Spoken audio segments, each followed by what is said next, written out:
Hi, it's Red Snapper, and welcome to the Showgirl's Closet. Ooh, I'm a showgirl. Today we are looking at my showgirl outfit, and I will talk about what went right and what went wrong, so you can avoid my mistakes. For the last year that I did Nearly Naked Nutcracker, while I was a Los Angeles resident, Mr. Snapper and I were asked to co-host the show and to come up with a storyline. I was a showgirl, he was a magician. I feel like this is an Avril Lavigne song. Could it be any more obvious? Anyway, I needed a showgirl hosting outfit, and I made this in 2016. I got this really cute pattern for the corset itself from Anastasia von Tieserhausen. Now, a curious thing about this is it's I think called the heart corset, and it's got this little heart right here. And it has heart-like motifs all over. You can see a heart on each side. I don't remember if there's not one in the back. But it has, nice little curves and such going into it. That was the whole thing about this corset. It's not very supportive at the top. It's really not supportive right here at all. But because of this motif, it is tough to adjust the pattern itself to be a little more custom so that it's a little bit bigger up top. This would fit really well on a very athletic build, this pattern.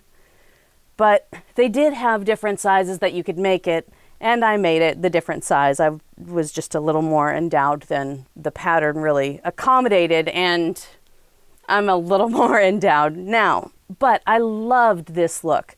Now these are like appliques. The fabric is on top of the, what is this? This golden jacquard. I've got this white and silver on top of it because it just looks fabulous. It looks like money. That's what I was going for. I wanted it to look like money, be very fabulous, very sparkly, very showgirl. It needed to be very showgirl looking. And I love how it looks. I made the corset, I put it on. I didn't do a mock-up before I put it on. Before it was complete, because I was like, the measurements should fit. And then I realized, there's a lot of exposure here. So I had to do a bra to go beneath it. And I got a bra that I would wear. I have another bra like this that I'd wear for another act in Nearly Naked Nutcracker. Provides the same coverage. I thought I'm just going to get one of those and I'm going to cover it because then it'll have the same lines. It's sparkly. The corset is sparkly. It looks amazing. I was published in a magazine in this whole corset, which is fantastic. I love it. It's really fun. It photographs so well. I used this chain, Rhinestone chain. It's probably pretty cheap. I'm sure I didn't use Swarovski because it snags a little bit. But I used this rhinestone chain and I added, some stones in various places. The rhinestone chain really helps set apart the heart motifs, since I believe I stitched all of this on by hand. So, it looks great. It looks fantastic. I love how it looks. I have to keep it in a bag away from other things so that it doesn't snag them. And I'll show you how much it snags shortly when I put on real person clothes. Since the chain is in settings, like all of this, and we'll get a little more close on it, but it's all in settings. It catches. It has edges that grab threads and rub up against them and scratch them. So it snags. With regular rhinestones, probably if I remade this, I would get expert help so that I could cover, all the exposure here. But if I remade this, I would glue individual stones because the glue isn't going to snag.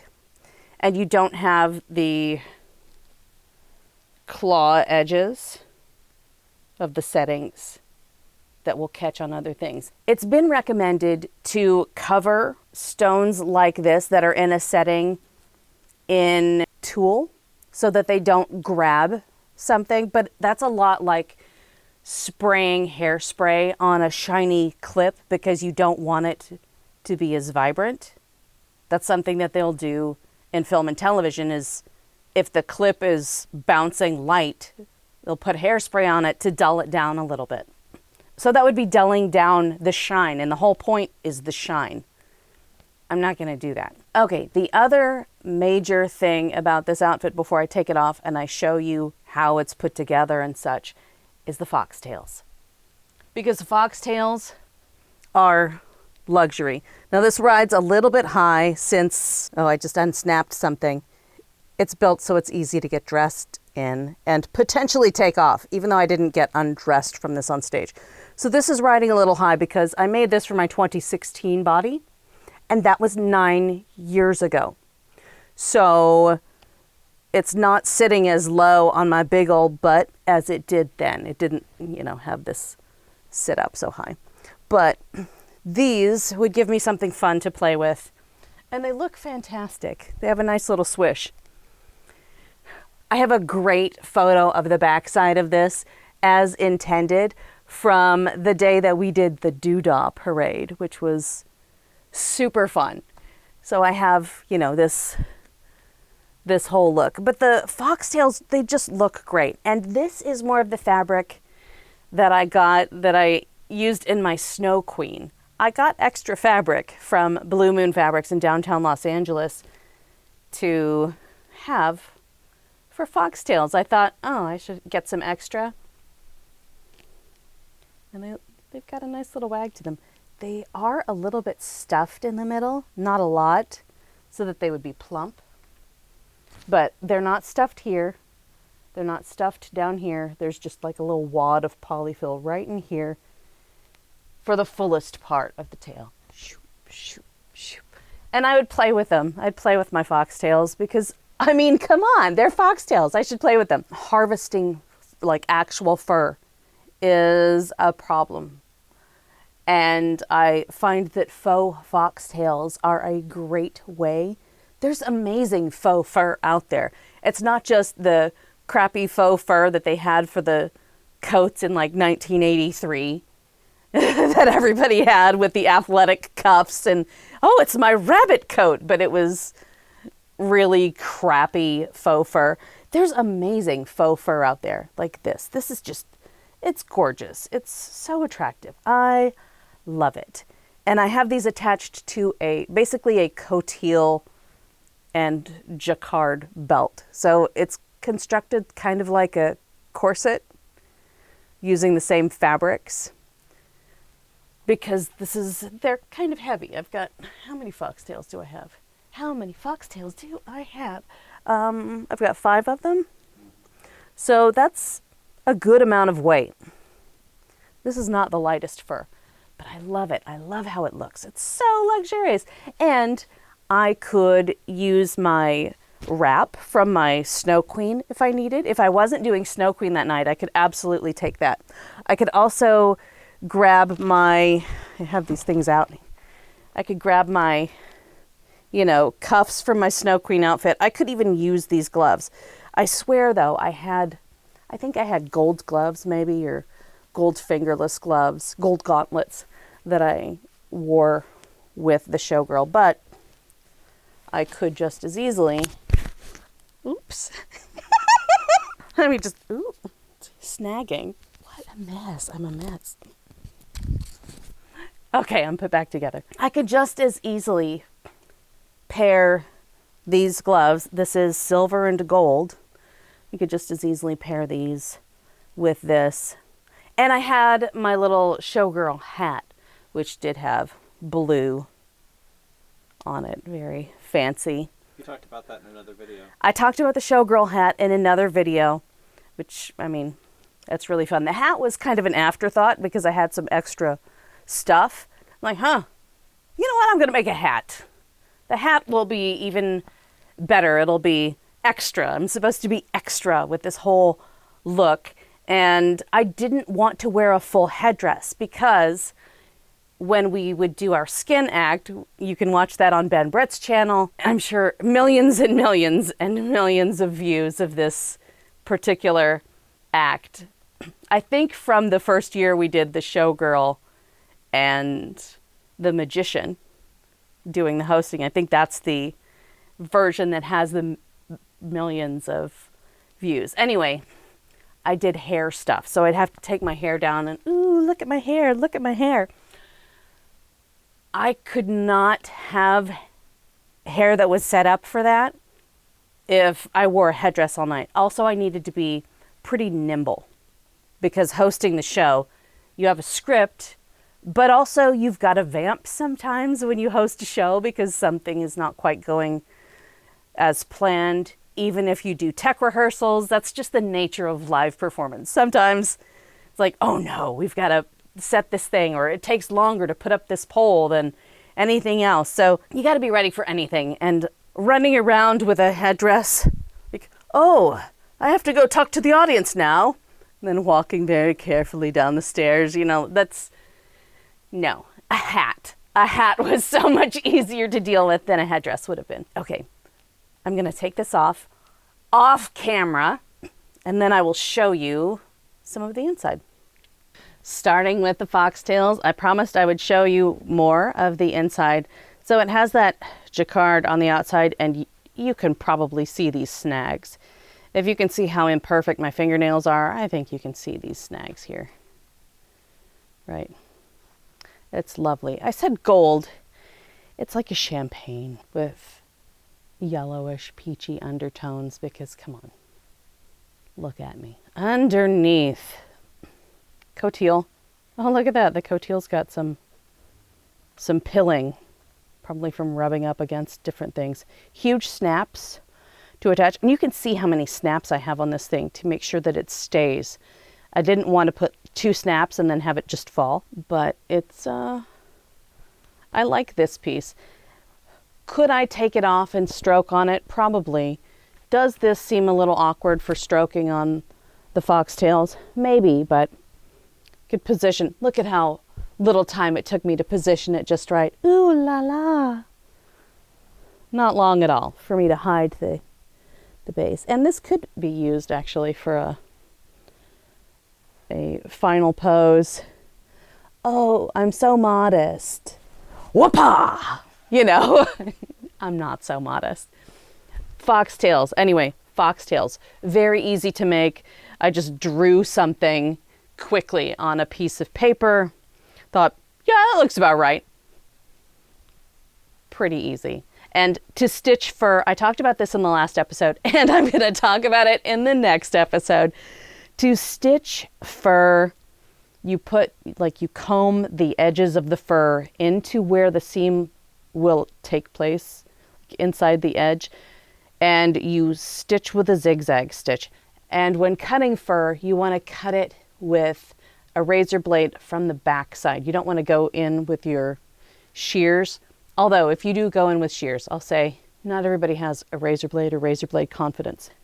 Don't go like all the way down to the cutting surface. Just try to clip the fabric into which all of the fur is woven. All right, let's look at the bra. Here is the bra. Inside of the bra, it's a simple U-shaped bra, and one that I'd had before. Oh, there's a spot to put pads in there. Just imagine if I put pads in this thing. Woo! Okay, you can see I hand stitched the fabric, the covering. I mean, you're going to have to hand stitch most stuff that you put on a bra. I also replaced the elastics with something a bit wider. The elastics that were on here were intended for someone who was carrying a little less and had a more athletic build. That's not me. And it wasn't me then, genetics. But I used some silk rhinestones on here, silk color, to go with the flesh, because you were obviously going to see this. You were going to see the bra as I was talking to the audience and while I was on the stage. So I added some stones. You weren't going to see the back though because it was hidden under the corset. I brought the same kind of motif because you would see the top of this as you saw. So I brought the same kind of motif, cheap stones, and I did some bias tape with leftover jacquard to seal up this edge nicely. Now you can see all this crap? That's coming off. It's from this. It's because it snags, because it's got those facets. And even though it looks amazing, those facets screw things up. It breaks my heart. Is it the facets or is it the metal It's the metal prongs. prongs? The metal prongs will catch on things. And I have another corset that I use for my Rickroll act that I decided, oh, I'm going to use this fancy trim along the edges because it looks amazing. And it catches on things. It's a little itchy. Bigger stones. I thought bigger stones. I'll be fine. Idiot. Okay, so bra. And now we will look at the corset. I will not caress this lovingly against my body because it is snaggy, snaggy, snaggy. Look at that. Okay, inside. I've got some leftover cotilles. I was running low and didn't have the opportunity to get more cotilles, so I used leftover cotilles from the re-wedding corset, which is also the same corset that I wear as Snow Queen. I did the bias tape out of the same jacquard, and you can see what that got me from the bra and the scratchy rhinestone chain. I have a little modesty flap which keeps my skin from being exposed. I gotta hike this up because I don't want it to snag my pants. So it would keep my skin from being exposed if there was, you know, a little extra tension. I've got that little modesty thing, which is an important thing to do with zippers. Having unzipped on my own skin the night of the re-wedding, when I opened the corset, I was like, eek! Because I got my skin. It was kind of funny. The heart may be a little more obvious here. There's a heart in a heart. It's so cute. Do I rebuild this? Maybe. I don't know. Oh yeah, and I carried this is a fun thing I was able to do with the chain.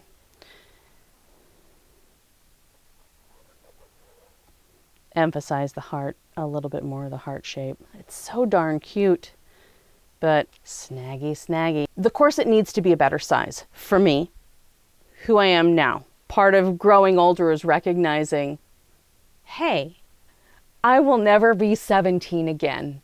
That part's done. So I've got to work with what I have. And I'm so fortunate to have made it to this point because I could have died at 17. For real. That's a story for another day, but for real. So building a corset that will fit my jugs as well and my middle-aged frame, I probably would go with a zipper front. It would be easier for me to open and close at this point in life and getting older because everything is an investment. Everything is an investment. It was not as much of an investment when I was in my early 30s and doing as many shows as possible. But now it's an investment because if I'm going to perform in something in 10 years, it needs to make it 10 years. It needs to fit me and the changes that I will continue to encounter as I grow older. So let's secure the jugs. Let's do a better bra. Let's not do this like a dummy. At what stage of construction did you hand stitch that on? I hand stitched the trim at the very end. Let's see. You can't see the stitches on the other side because I'm that good. I was stitching only into the surface fabric.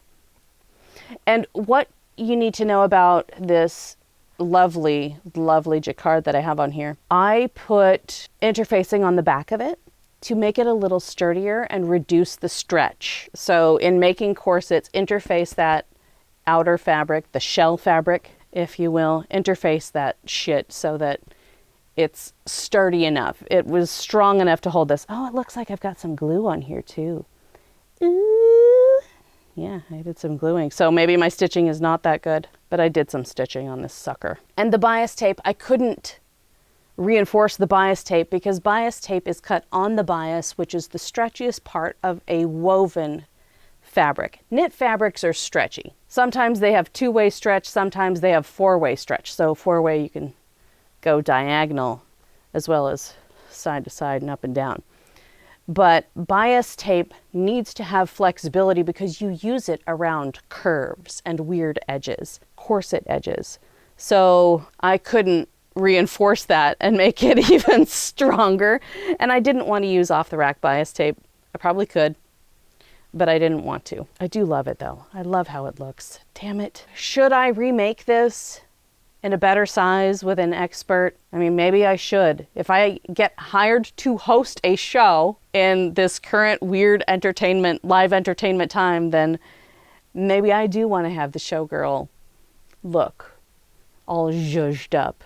So it's fancy and fresh with new rhinestones and stuff that doesn't snag. That would be what a smart person would do. I mean, I could do a chain that I would spend more money on where it's like in cups. That's something I could do, but that would be more expensive. Is it worth it? I don't know. You tell me. I'd love to know in the comments. Thank you so much to my patrons for all of the support over the years and the continued support. And thank you so much for watching. Hit me up in the comments. Any questions you have about this? Any recommendations? Was I an idiot? Yes. Confirm that in the comments. I'd love to hear from you. And that is all for now. See me next time. Bye.